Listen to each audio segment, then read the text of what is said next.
안녕하세요. 오늘은 김유정의 소설 두꺼비를 준비했습니다. 두꺼비는 1936년 3월에 나온 구인회의 동인지였던 시와 소설에 발표된 작품인데요. 이 소설은 김유정 자신과 박록주와의 사랑을 작품화한 것입니다. 그럼 책 속으로 들어가 보도록 하겠습니다. 두꺼비. 내가 학교에 다니는 것은 혹 시험 전날 밤새는 맛에 들렸는지 모른다. 내일이 영어 시험이므로 그렇다고 하룻밤에 다 안다는 수도 없고 시험에 날 듯한 놈 몇 대문 새겨나 볼까 하는 생각으로 책슬을 뒤지고 있을 때 절컥 하고 바깥에서 자전거 세워놓는 소리가 난다. 그리고 행길로 난 유리창을 두드리며 이상 하는 것이다. 밤중에 웬 놈인가 하고 찌푸둥이 고리를 따보니 캡을 모로 눌러붙인 두꺼비 눈이 아닌가. 또 무얼 하고 좀 떠름했으나 그래도 한 달 포 만에 만나니 우선 반갑다. 손을 내밀어 악수를 하고 어서 들어오슈 하니까 바빠서 그럴 여유가 없다 하고 오늘 은은할 이야기가 있으니 1시간쯤 뒤에 저희 집으로 꼭 좀 와주십시오 한다. 그뿐으로 내가 무슨 눈원일까 해서 얼떨떨한 사이도 없이 허둥지둥 자전거 종을 울리며 골목 밖으로 사라진다. 걸견 하나를 피워도 멋만 찾는 놈이 자전거를 타고 나를 찾아왔을 때에는 일도 어지간히 급한 모양이나 그러나 제 말이면 의뢰 복종할 걸로 알고 나의 대답도 기다리기 전에 달아나는 건 썩 불쾌하였다. 이것은 놈이 아직도 나에게 대하여 기생 오라비로서의 특권을 가지려는 것이 분명하다. 나는 사실 놈이 필요한 데까지 이용당할 대로 다 당하였다. 더는 싫다. 생각하고 애꿎은 창문을 딱 닫은 다음 다시 앉아서 책을 뒤지자니 속이 부걱부걱 고인다. 하지만 실상 생각하면 놈만 탓할 것도 아니오. 어디 사람이 동이 났다고 거리에서 한번 흘낏 스쳐본 그나마 잘났으면이 어니와 쭈그렁 밤송이 같은 기생에게 정신이 팔린 나도 나렸다. 그것도 서로 눈이 맞아서 들떴다면이야. 누가 뭐래라마는 저쪽에선 나의 존재를 그리 대단히 여겨주지 않으려는데 나만 몸이 달아서 답장 못 받는 엽서를 매일같이 3달 동안 썼다. 하니까 놈이 이 기미를 알고 나를 찾아와 인사를 떡 붙이고는 하는 소리가 기생을 사랑하려면 그 오라비부터 잘 얼려야 된다는 것을 명백히 설명하고 또 그리고 옥화가 저의 누이지만 제 말이면 되게 들을 것이니 그는 안심하라 한다. 나도 옳게 여기고 그 다음부터 학비가 올라오면 상전같이 놈을 모시고 다니며 뒤치다꺼리 하기에 볼일을 못 본다. 이게 버릇이 돼서 툭 하면 놈이 찾아와서 산보나 가자고 끌어내서는 극장으로 카페로 혹은 저 좋아하는 기생집으로 데리고 다니며 밤을 새기가 일수다. 물론 그 비용은 성냥사는 일전짜리 내가 내야 되니 얼뜬 보기에 누가 데리고 다니는 건지 영문 모른다. 게다 지 누님의 답장을 얻어올 테니 한번 보라고 연일 장담은 하면서도 나의 편지만 가져가고는 꽁 구워먹은 소식이다. 편지도 편보다는 그 동생에게 전하니까 마음에 좀 든든할 뿐이지 사실 바로 가는지 혹은 공동변소에서 콧노래로 디지가 되는지 그것도 자세히 모른다. 하루는 놈이 찾아와서 방바닥에가 벌릉 자빠져 콧노래를 하다가 무얼 생각했음인지 다시 벌떡 일어나 앉는다. 울릉한 낯짝에 그 두꺼비 눈을 한 서너 번 끔뻑거리다 나에게 훈계가 너는 학생이라서 아직 화류계를 모른다. 멀리 앉아서 편지만 자꾸 띄우면 그게 뭐냐고 톡톡히 나무라더니 기생은 여학생과 달라서 그저 맞붙잡고 주물러야 정을 쏟는데 하고 사정이 딱한 듯이 입맛을 다신다. 첫사랑이 무언지 무던히 후려맞은 몸이라 나는 기가 번쩍 뛰어 그럼 어떻게 좋은 도리가 없을까요? 하고 다가서서 물어보니까 잠시 입을 다물고 주저하더니 그럼 내 직접 인사를 시켜줄 테니 우선 누님 마음에 드는 걸로 한 2, 30원어치 선물을 하슈. 화류계 사랑이란 돈이 좀 듭니다. 하고 전일 기생을 사랑하던 저의 체험담을 쫙 이야기한다. 돈을 먹이는데 싫단 계집은 없으려니 깨닫고 나의 정성을 눈앞에 보이기 위하여 놈을 데리고 다니며 동무에게 돈을 구걸한다. 양복을 잡힌다. 하여 덩어리 돈을 만들어서는 우선 백화점에 들어가 같이 점심을 먹고 나오는 길에 42원짜리 순금 틀에 반지를 놈의 의견대로 사서 부디 잘해달라고 놈에게 들려보냈다. 그리고 약속대로 그 이튿날 밤이 늦어서 찾아가니 놈이 자다 나왔는지 눈을 비비며 제가 쓰는 중문 간방으로 맞아들이는 그 태도가 어쩐지 어제보다 탐탁지가 못하다. 반지를 전하다 태자나 맞지 않았나 하고 속으로 조를 부비며 앉았으니까 놈이 거기에 관하여는 일체 말없고 딴통같이 앨범 하나를 꺼내어 여러 기생의 사진을 보여주며 객적은 소리를 한참 짓거리더니 우리 누님이 이상 오시길 여태 기다리다가 고대 막노름 나갔습니다. 내일은 요보다 좀 일찍 오셔요. 하고 주먹으로 하품을 끄는 것이다. 조금만 일찍 왔더라면 좋을 걸 안 됐다 생각하고 그럼 반지를 전하니까 뭐래드냐 하니까 누이가 퍽 기뻐하며 그 말이 초면 인사도 없이 선물을 받는 것은 신뢰로운 일임에 직접 만나면 돌려보내겠다 하더란다. 이만하면 일은 잘 얼렸구나. 안심하고 하숙으로 돌아오며 생각해보니 반지를 돌려보낸다면 나는 언덕거리를 아주 잃을 터라. 될 수 있다면 만나지 말고 편지로만 나에게 마음이 동하도록 하는 것도 좋겠지만 그래도 옥화가 신뢰롭다 생각할 만치 그만치 나에게 관심을 가졌으면은 그 다음은 내가 가서 붙잡고 조르기가 달렸다.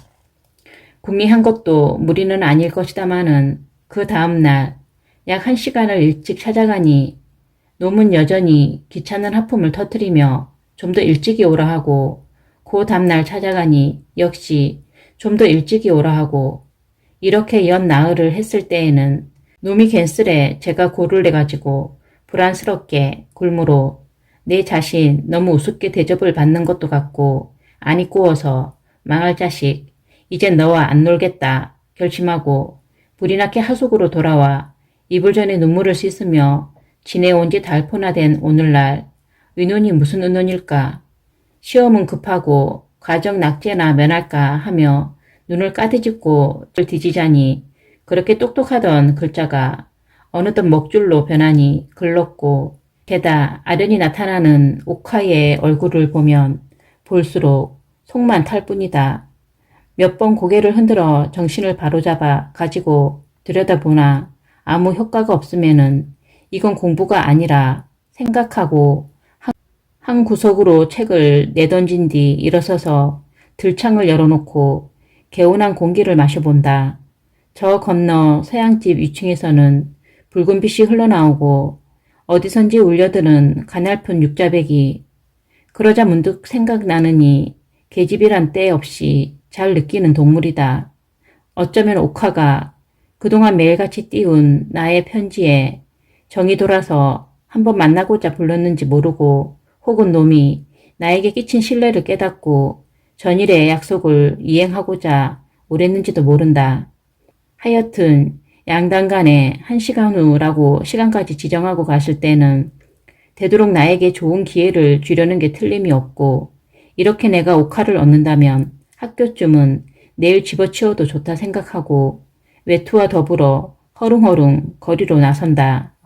광화문통 큰 거리에는 목덜미로 스며드는 싸늘한 바람이 가을도 이미 늦었고 청진동 어귀로 꼽아들어 길 옆 이발소를 들여다보니 8시 45분, 1시간이 되려면 아직도 20분이 남았다.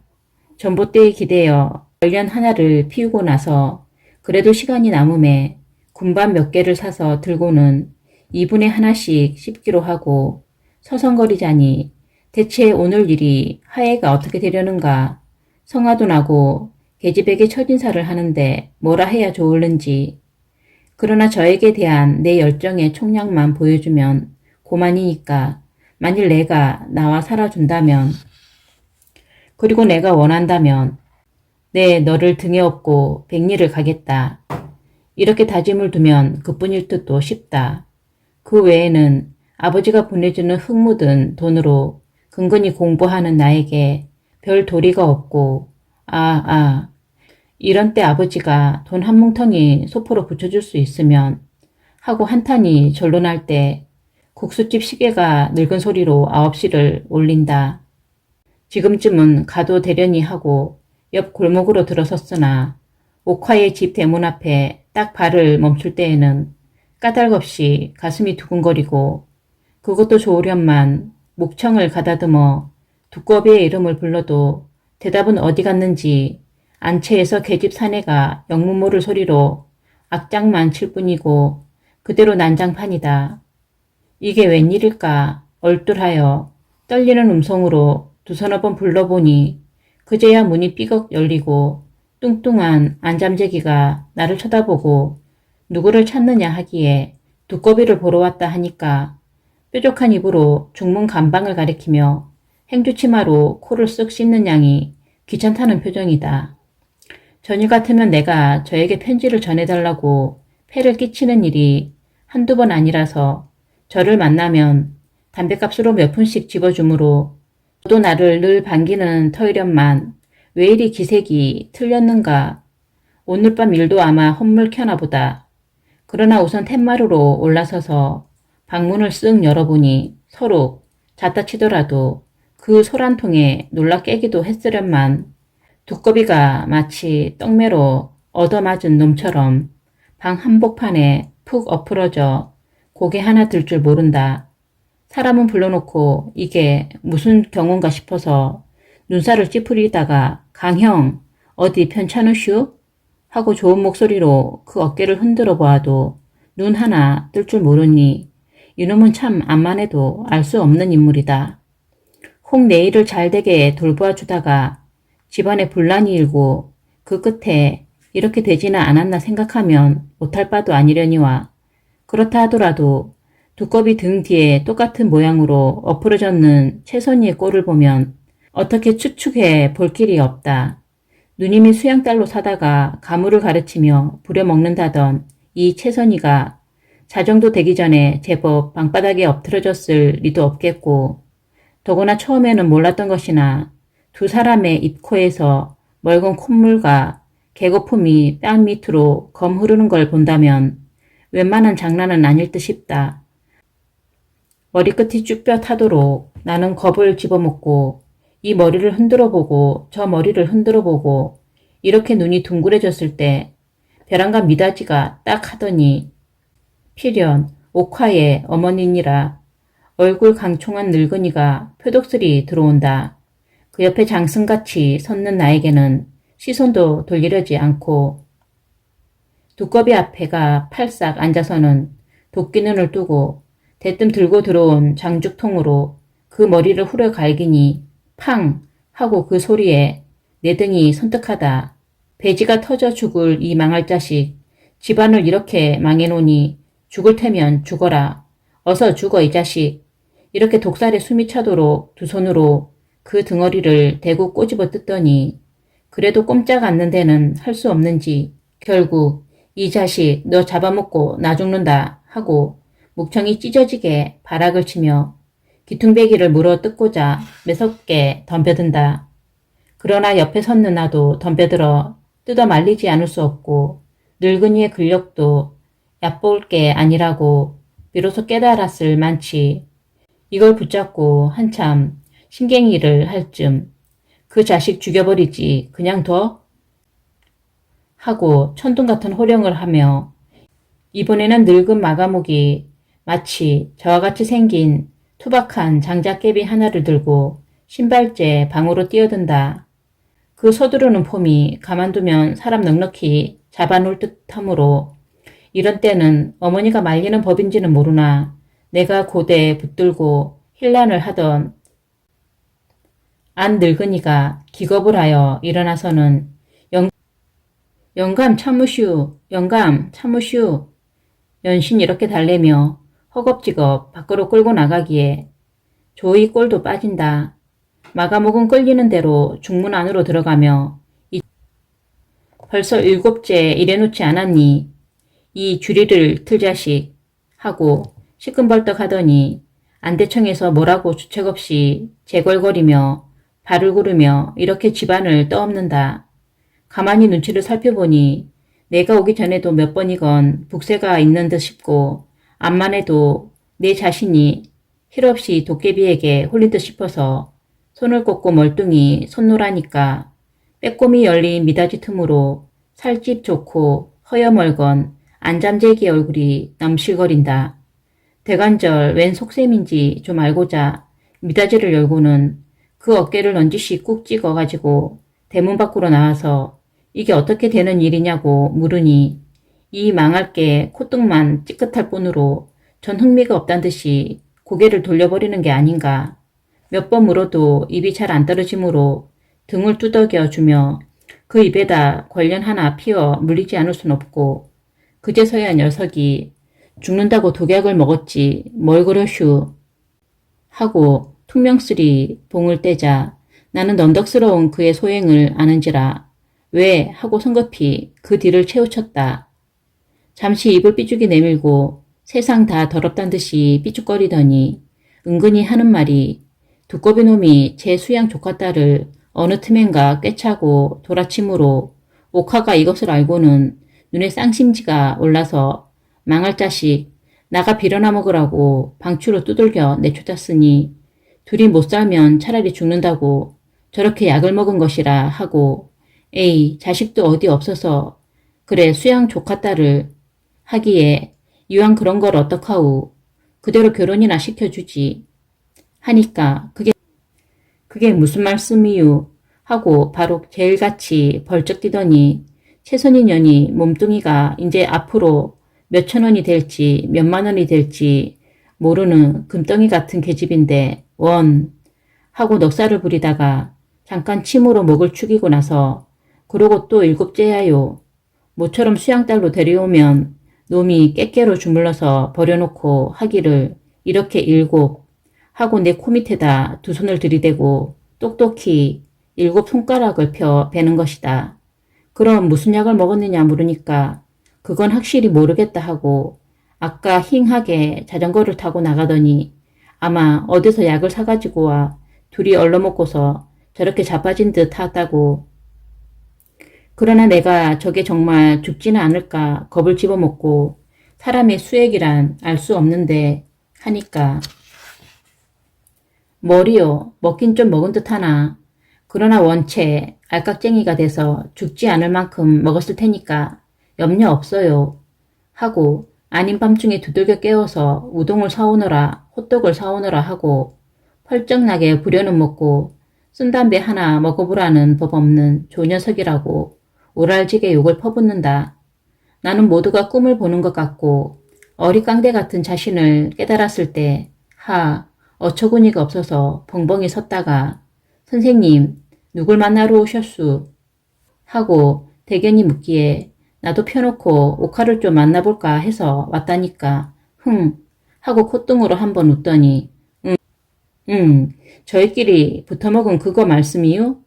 이렇게 비웃으며 내 허구리를 쿡 찌르고 그리고 겨눈을 슬쩍 흘기고 어깨를 맞부비며 대드는 양이 바로 눈물로 든다.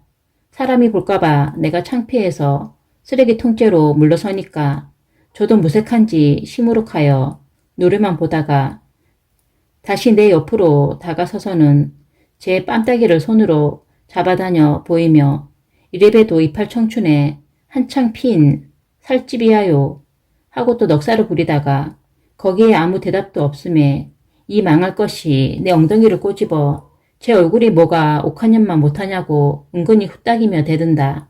그러나 나는 너보다는 말라깽이라도 그래도 옥화가 좋다는 것을 명백히 알려주기 위하여 무언으로 땅에다 침 한 번을 탁 뱉어 던지고 대문으로 들어서려 하니까 이게 소매자락을 잡아당기며 저 선생님 담배 하나만 더 주세요.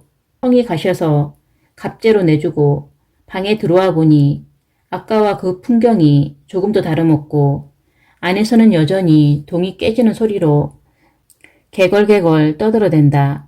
1시간 후에 꼭 좀 오라던 놈의 행실을 생각하면 괘씸은 하나 채모에 몰리어 두꺼비의 머리를 흔들며 강영 정신을 좀 차리슈 하여도 꼼짝 않더니 약 1시간 반가량 지남에 어깨를 우찔렁거리며 아이고 죽겠네 아이고 죽겠네 연애 소리를 지르며 입코로 먹은 음식을 울컥울컥 돌려놓는다.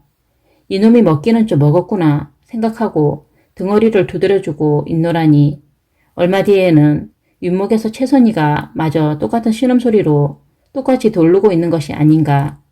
이렇게 되면 나는 저들 치닥거리하러 온 것도 아니겠고 너무 벨이 상해서 한 구석에 서서 담배만 삑삑 피고 있자니 또 미닫이가 우람스레 열리고 이번에는 나들이 옷을 입은 채 옥화가 들어온다. 아마 노름을 나갔다가 이 급보를 받고 달려온 듯 싶고 하도 그리던 차라 나는 복장이 두근거려 나도 모르게 한 걸음 앞으로 나갔으나 그는 나에게 관하여는 일체 본 척도 없다. 그리고 정분이란 어디다 정해놓고 나는 것도 아니련만 앙칼스러운 음성으로 이놈아 어디 계집이 없어서 좋겠다라고 정분이나 하고 발길로 두꺼비의 허구리를 활발히 퍽 찌르고 나서 돌아서더니 이번에는 채선이의 머리채를 휘어잡는다. 인연 가랑머리를 찢어놀련 하고 그 머리채를 들었다가 놓았다. 몇 번 그러니 재물 코방아에 코피가 흐르는 것은 보기에 좀 심한 듯 싶고 얼김에 달려들어 강선생 좀 참으십시오 하고 그 손을 꽉 잡으니까 대뜸 당신은 누구요? 하고 눈을 똑바로 뜬다.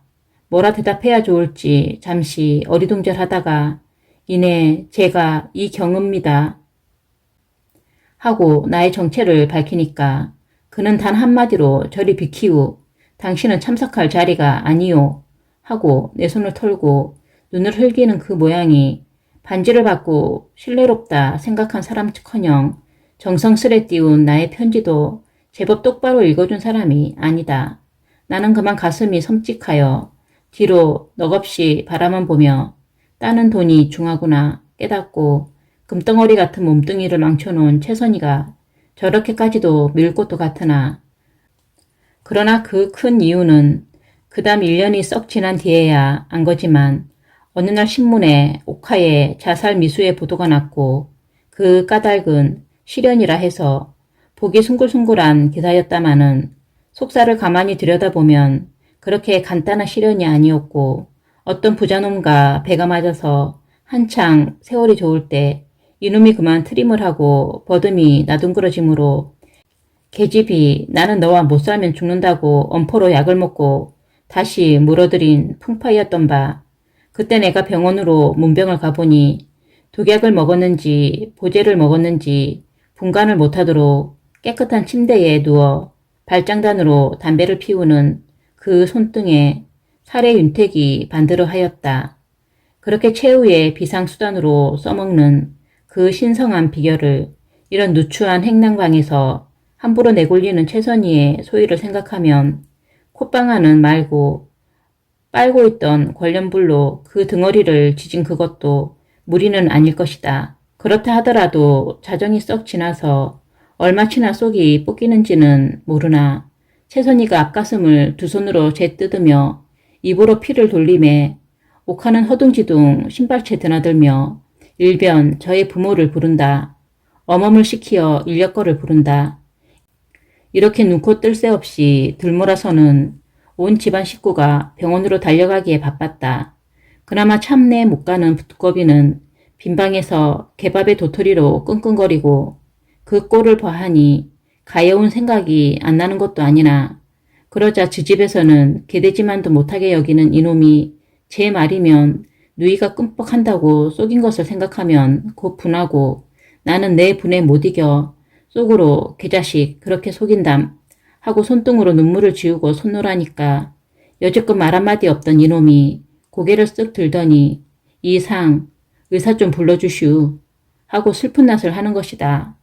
신음하는 폼이 괴롭기도 어지간히 괴로운 모양이나 그보다도 외따로 떨어져서 천대를 봤는데 좀 야속하였음인지 잔뜩 우그린 그 울상을 보니 나도 동정이 안 가는 것은 아니다마는 그러나 내 생각에 두꺼비는 독약을 한 섬을 먹는데도 자살까지는 걱정 없다고 짐작도 하였고 또 한편 저의 부모 누이가 가만히 있는 데는 내가 어줍지 않게 의사를 불러 댔다간 큰 코를 다칠 듯하고 해서 어정쩡하게 코대담만 해주고 그대로 섰지 않을 수 없다. 한 서너 번 그렇게 애원하여도 그냥만 섰으니까 나중에는 이놈이 또 고를 벌컥 내가지고 그리고 이건 어디다 쓰는 버릇인지 너는 소용없단 듯이 손을 내흔들며 가거라 가 하고 제법 헤라로 혼동을 하는 데는 나는 그만 얼떨떨해서 간신히 눈만 끔뻑일 뿐이다. 잘 따져보면 내가 제 손을 붙잡고 눈물을 흘려가면서 누이와 만나게 해달라고 애걸을 하였을 때 나의 처신은 있는 대로 다 잃은 듯도 싶으나 그 언제이던가 놈이 양돼지같이 뚱뚱한 그리고 알몸으로 찍은 제 사진 한 장을 내보이며 이래봬도 한때는 다 하고 슬며시 뻐기던 그것과 겹쳐서 생각하면 놈의 행실이 번이 굴적지분한 것은 넣기 알 수 있다. 이때까지 있는 것도 한가 저 때문인데 가라면 못 갈 줄 아냐 싶어서 나도 약이 좀 올랐으나 그렇다고 덜컹덜컹 그대로 나오기는 어렵고 생각다 끝에 무자를 엉거주춤이 잡자 의사를 부르러 가는 듯 뒤로 보러 가는 듯 그새 중간을 채리고 비슬비슬 대문 밖으로 나오니 망할 자식 이젠 참으로 너희하고는 안 논다 하고 마치 호랑이 굴에서 놓인 몸같이 두 어깨가 아주 거뜬하다.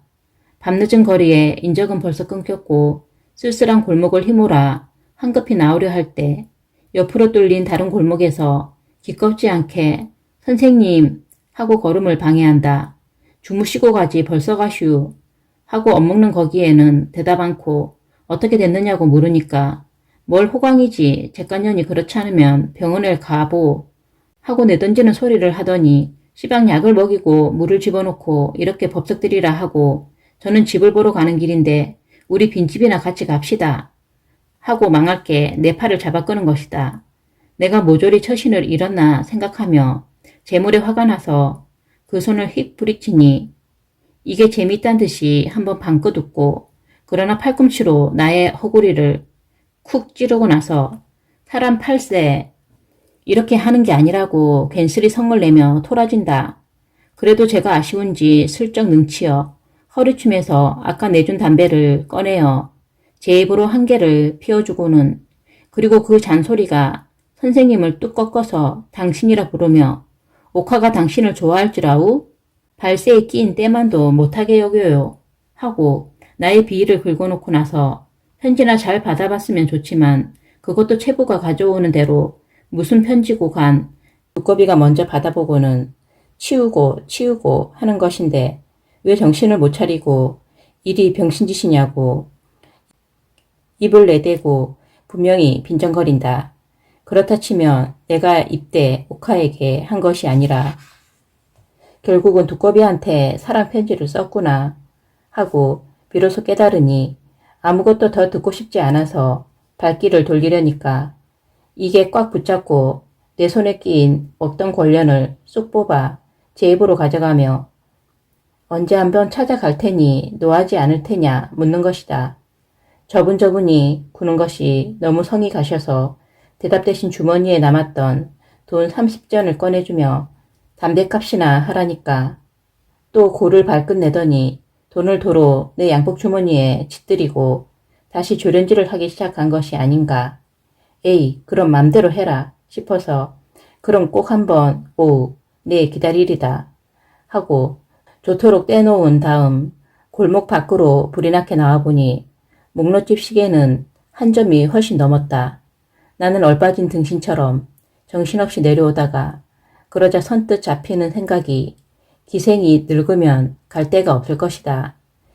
지금은 본체도 안 하나 오카도 늙는다면 내게 밖에는 갈 데가 없으려니 하고 조금 안심하고 늙어라 하다가 뒤를 이어 영어 하고 나오나 그러나 내일 볼 영어 시험도 곧 나의 연애의 연장일 것만 같아서 에라 될 대로 되겠지 하고 집어치우고는 쾌한 광화문통 거리 한복판을 내려오며 늙어라고 만물이 늙기만 마음껏 기다린다.